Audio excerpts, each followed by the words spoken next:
तो आज की जो हमारी डिस्कशन है वो है इस फंक्शन की लिमिट को निकालना। ठीक है, ये जो सीक्वेंस ऑफ फंक्शन है जी एन एक्स की, उसकी हमारे लिमिटिंग फंक्शन को निकालना है। तो इसके लिए हम क्या करने वाले हैं, पहले हम इस फंक्शन की जो डेफिनेशन है उसको हम दो पार्ट में तोड़ने वाले हैं, यानी इसको हम एक्स मल्टीप्लाइड बाय ये लिख सकते हैं। अब देखिए यहाँ पे कोई nth टर्म है, n तो यहाँ पे कोई है ही नहीं, यहाँ पे कुछ भी n नहीं है, लेकिन यहाँ पे n है जो कि हमारी ये रही है ना। अब ये अगर देखा जाए तो ये ऑड रूट ऑफ x है ना। ये क्या है, ये हमारी ऑड रूट ऑफ x है। तो ऑड रूट ऑफ x को निकालना है, इसकी हमें लिमिट को निकालना है। तो देखिए अगर हम इसकी लिमिट को निकालें तो इसकी लिमिट दो पार्ट में डिवाइड हो जाएगी, एक यहाँ पे एक यहाँ पे। पर यहाँ पे लिमिट कोई काम करेगी नहीं क्योंकि n तो यहाँ पे है नहीं, यहाँ पे n है, तो n की जो एक्शन होगी वो यहीं पे होगी। अब इस पे जब हम लिमिट निकालेंगे इसकी दो केस आएगी, जब x की वैल्यू 0 से 1 तक 1 होगी और x की वैल्यू जब हमारी -1 से 0 तक होगी। ठीक है, -1 से 0 तक होगी। अब हम इस केस के लिए डिस्कस करेंगे। हमारे पास x जो है वो 0 से लेके 1 तक है, पर 0 इंक्लूडेड नहीं है। यहाँ पे हम इस चीज़ की लिमिट निकालने वाले हैं। तो सबसे पहले हम इस पावर को देखते हैं। पावर में है 1/2n-1। अब ये ऑब्वियस है कि जब n इन्फिनिटी तक जाएगी तब ये जो वैल्यू है वो 0 पे कन्वर्ज करेगी। तो यानी x के पावर में 0 ये 1 होगी, है ना। समझ में आ गया क्या बोला। अब नेगेटिव में लेते हैं, जब x -1 से लेकर 0 तक है पर 0 इंक्लूडेड नहीं है। अब यहाँ पे हम जानते हैं कि हम अगर ऑड रूट की अगर नेगेटिव की अगर हम ऑड रूट को निकालें तो वो क्या देगी, वो नेगेटिव ही देगी, है ना।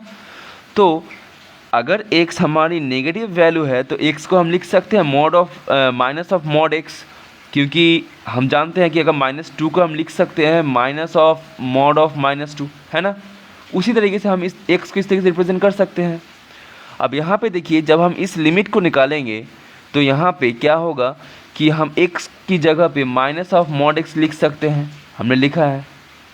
अब माइनस ऑफ मॉड x जब हमने लिखा है तो हम इसको दो पार्ट में डिवाइड कर सकते हैं। एक -1 पे ये ऑड रूट काम करेगी और मॉड x पे ऑड रूट काम करेगी। अब क्योंकि -1 के ऊपर कोई भी रूट काम करे ऑलवेज -1 ही देगी, और क्योंकि ये एक पॉजिटिव नंबर है, अब पॉजिटिव नंबर पे एक ऑड रूट है, वो भी n जो है वो इन्फिनिटी तक जा रही है, तो ऑब्वियसली ये जो टर्म है वो 0 पर कन्वर्ज करेगी। और x के पावर में 0 यानी कोई पॉजिटिव पावर के 0 तो 0 ही होगा, 1 ही होगा।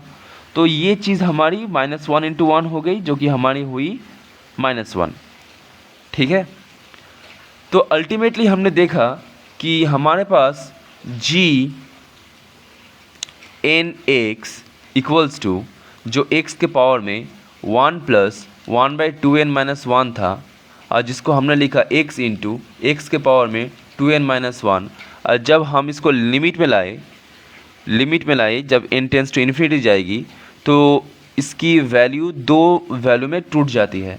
जब x की वैल्यू 0 से बड़ी होगी और 1 से छोटी या इक्वल होगी तब क्या होगा, तब इसकी लिमिट ये तो x ही हो गया और ये 1 में कन्वर्ट हो गया, तो यानी x हो गया। और यहाँ पे जब x की वैल्यू -1 से बड़ी या इक्वल होगी और 0 से छोटी होगी, तो हमने देखा इसकी वैल्यू तो x ही हो गई और इसकी वैल्यू -1 हो गई, यानी -x हो गई। अब हमें देखना है 0 पे इसकी वैल्यू क्या होती है। देखिए जब x = 0 होगी तो gn(x) की वैल्यू हमेशा 0 होगी। क्यों, 0 के पावर में 1 + कुछ भी बैठाइए हमेशा 0 ही देगी। और ऐसे केसेस में n की वैल्यू n जब इन्फिनिटी तक कन्वर्ज करेगी तो वहाँ पे हमारी gn(0) भी 0 ही कन्वर्ज करेगी। तो यानी gn(x) की हमारे पास एक डेफिनेशन निकल के आई लिमिटिंग में, एक कि 0 से 1 में ये x देगी और 0 में 0 देगी, और -1 से 0 तक ये -x देगी, यानी ये मॉड की डेफिनेशन है। तो हमारे पास आ गई limit n tends to infinity gn(x) equals to mod x। तो ये हमारी कन्वर्जिंग फंक्शन निकल के आई। आप देख सकते हैं ये पॉइंट वाइज कन्वर्जेंट है, पॉइंट वाइज कन्वर्जेंट है। ठीक है,